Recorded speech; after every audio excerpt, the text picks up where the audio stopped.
In this tutorial, we're going to be doing the applied I-cord technique, and we're going to be attaching the I-cord to this armhole here on my vest.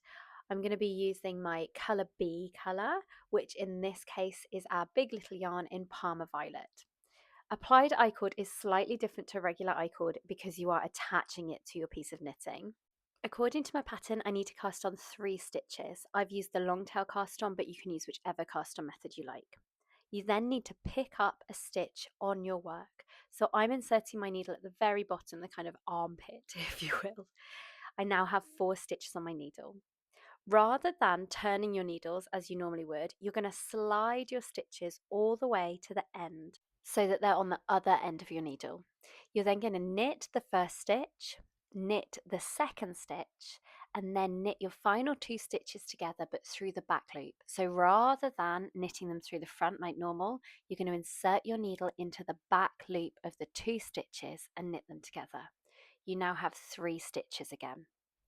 Insert your needle to pick up another stitch. You're back to 4 stitches. Slide them down your needles. It might be easier to use double pointed needles because they're shorter, so there's less sliding. But on this pattern, for instance, we use a circular needle throughout, so I'm showing you using circular needles. It's all the same. So knit the first 2 stitches, knit 2 together through the back loop. Continue to repeat the process, picking up a stitch, sliding your needles, knit, knit, knit 2 together through the back loop.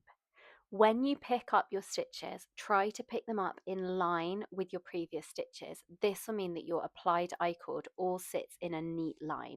That really is all there is to it. Keep repeating the process until you've gone all the way around your knitting and you're back to the beginning, and then remove your stitches from the needles and sew them together using a tapestry needle with the first stitches into the last stitches. It leaves a beautiful, neat, textured trim, and I think you'll agree it's much easier to do than it looks, which are my favourite techniques. Happy knitting!